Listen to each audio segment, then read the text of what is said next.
Hello and welcome. My name is Sue from Cordery Yoga, and thank you so much for spending time with me today on what will be our second video for helping to relieve cramp. So hopefully some of you have had the opportunity to watch the first video that I recorded, and this is another option, because obviously it gets a bit boring watching the same video over and over again. So I'm hoping some of you found some relief from the first video, and then you can move on to this one also, in the hope that this will also help alleviate what can be quite a debilitating, get my tongue out from behind my teeth, a debilitating nuisance when you are exercising, whether that's yoga, Pilates, or just your Keep Fit class. All of a sudden you just get that searing pain, either up through your calf or in the arch of your foot or in your toes. So hopefully these stretches will help you. Remember that cramp is often caused by dehydration, so please try and drink as much as you possibly can. That doesn't actually necessarily have to be water, just get as much liquid as you can into your body of some description. Coconut water is another one that is extremely good for helping to alleviate cramp, because obviously it contains magnesium. You can buy magnesium tablets, but very often they upset people's tummy, so they're not always suitable for everybody. Bananas are a quick fix, so that's another option for you, okay? But again, these stretches may help. So roll out a yoga mat if you have one. If you don't worry, just a space in your sitting room, alongside the sofa or alongside your bed is going to be absolutely fine, as long as you've got space to move and space to stretch. So this evening, today, it's a beautiful day out there, actually, the sun's come out now. So today I'd like you to start in a comfortable seated position. Now that may mean that you need to sit on what we call a yoga brick, yoga block. If you don't have that, then use a book or a couple of books to sit on, a pillow or a cushion as well, whatever you've got that's available and that's nearby. Okay, so I'm going to pop myself up onto this yoga brick and just come to a comfortable seated position. Now, obviously I'm sitting cross-legged, but if that's not for you, bend your legs, take your legs out long, okay, whatever is best for you. If you find this position uncomfortable, then sit with your back up against the wall, just to give you a bit more support. So wherever you are, sit up nice and tall. So push down through your sacrum, that's the very base of your spine. Then push up through your spine, grow yourself tall, stretch up through your neck, through the crown of your head. Roll those shoulders back and down. Feel as if those shoulders are sliding down towards your waist, opening up your heart center. And just take a moment to settle. Take a moment to breathe.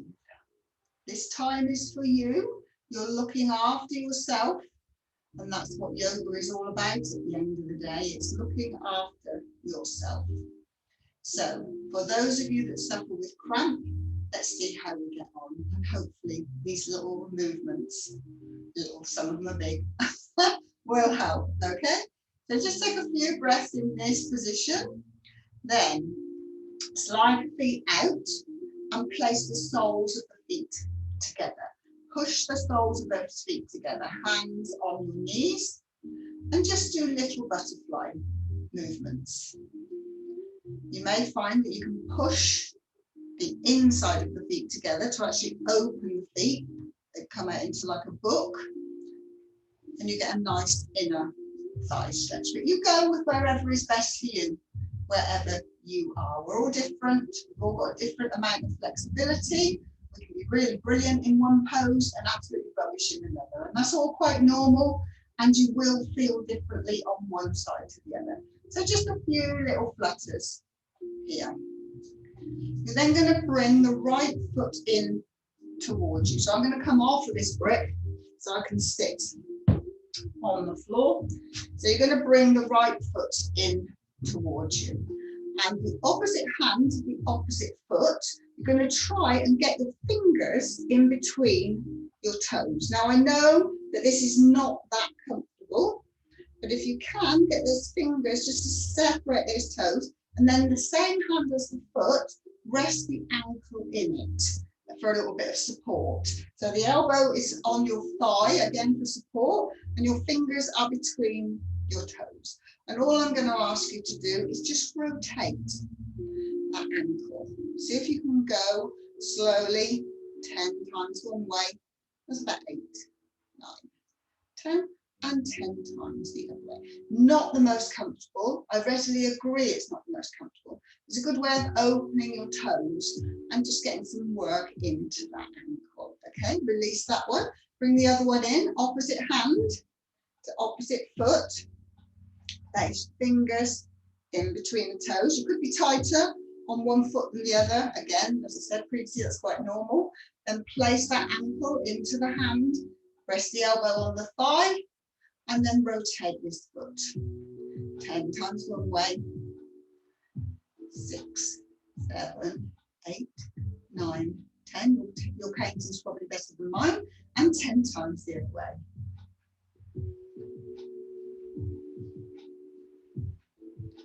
And release, and just give those feet a little bit of a wiggle. So I'm then going to ask you to come and sit on your heels. Now, again, I totally appreciate that this is not an ideal position for everybody, but we really need to stretch through our feet. So I'm going to give you a few options. So again, you can have a brick, a book, cushion, a pillow, whatever you desire. Place it so that you can come to sit with your knees together, your feet apart, and then bring yourself back to sit on your prop. Once you're there and comfortable, bring yourself forward slightly onto the hands and tuck the toes and sit yourself back onto your prop. Now, when you get to this stage, you might find that you need a bit more of a prop there, because you can see the distance between me and my prop now. So either have to turn it up the other way if you need to. This is getting a lovely stretch through your toes, through your feet. If you know anybody that suffers from plantar fasciitis, you know that horrible pain you get in the heel, this is an excellent stretch for them as well. So I'm not going to ask you to stay there for very long, so it's not the best of poses. And release. When I'm teaching in class, I call it the Marmite pose, because you either love it or you hate it, and most people hate it. So release, come back down, come onto your hands and just tap those feet on the floor. And if you possibly can, you're going to come back to doing that again. High kneeling, tuck the toes, use your props, remember. Come up nice and tall, take the right arm up. Breathe in, and as you exhale, just come over to the other side. Just something to take your mind off of those 4 toes. Release. Take the other one up and over, just for a breath. Release, down, come forward, and again. Release those 4 toes. Tap them away on the floor. Soon gets rid of the pain. You soon forget it. And done. Again, tuck.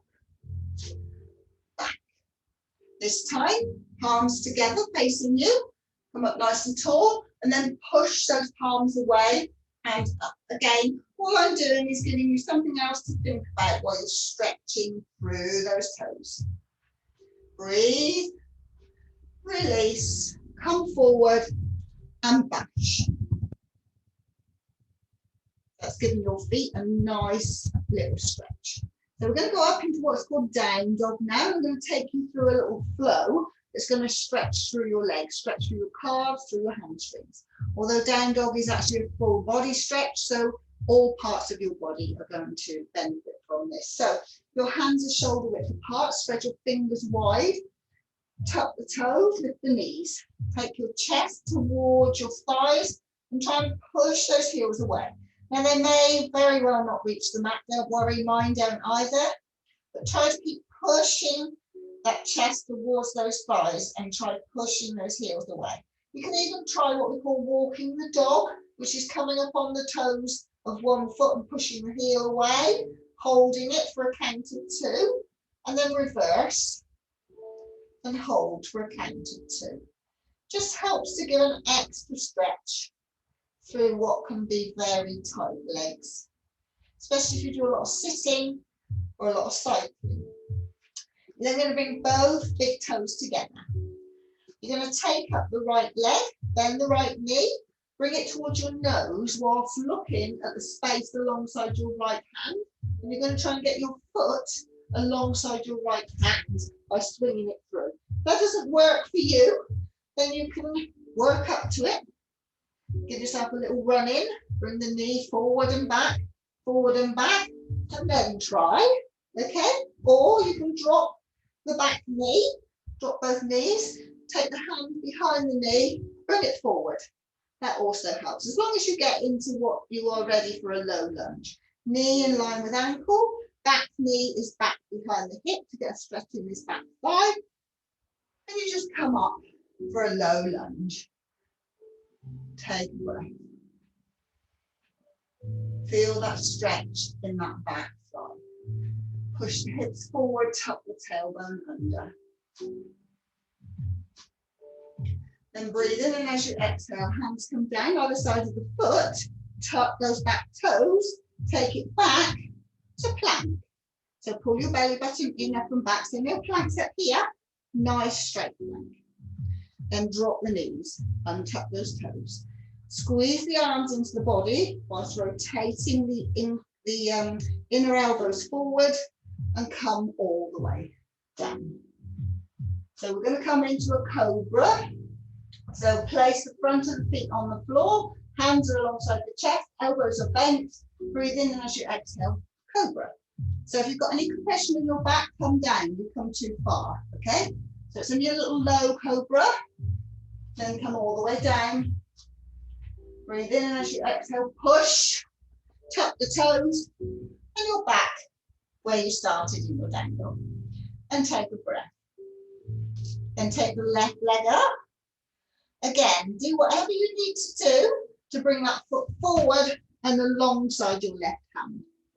Then drop the back knee, untuck the toes, and there you are for your low lunge. Breathe and take a breath.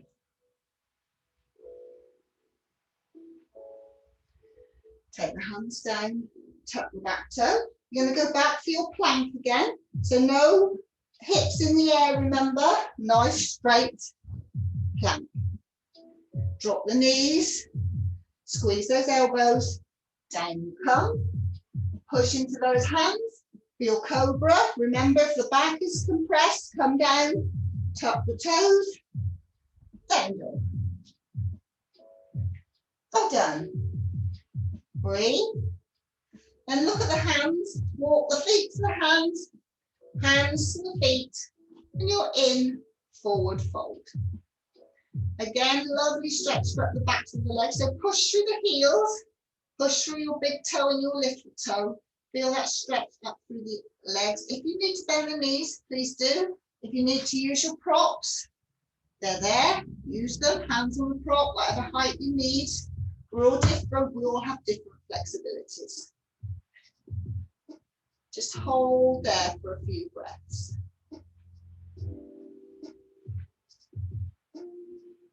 Breathe.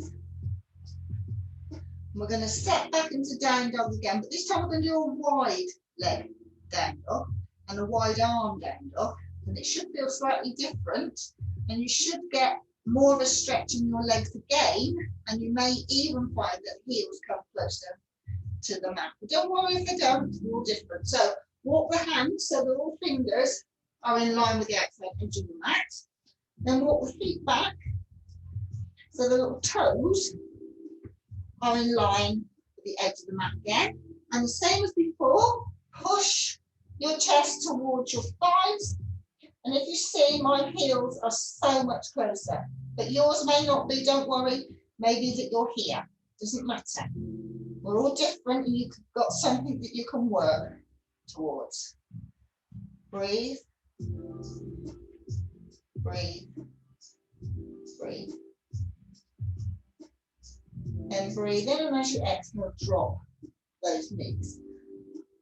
So if you've watched the first video, you'll know that to finish off, we took our legs up the wall. Now, not everybody has a door or a wall they can use. So again, you can use your props, whether it's a book or a cushion or a pillow, whatever you've got. You can come down to lying. So bend your knees, bring yourself safely down to lying. Lengthen your spine along the mat so that all of the spine is in contact with the mat.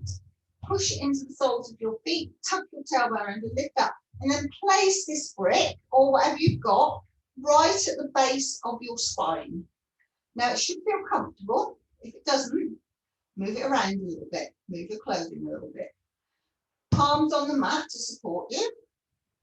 Release those shoulders, and then just take the legs up and flex the feet. So this is called waterfall. So you can just imagine, just perhaps close your eyes for a few moments.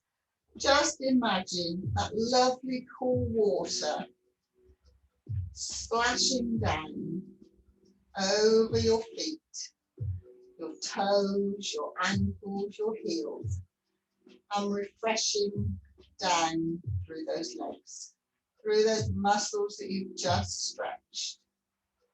You don't have to be here for very long, just a few moments, allowing the blood flow to reverse. Breathe and enjoy. Breathe and enjoy.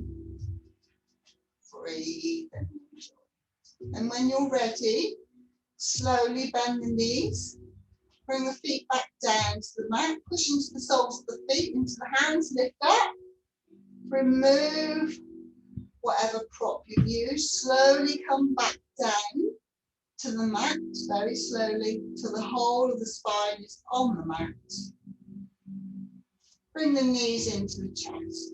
Give yourself a wonderful cuddle. When was the last time you gave yourself a wonderful cuddle? And gently rock from side to side to massage that lower back.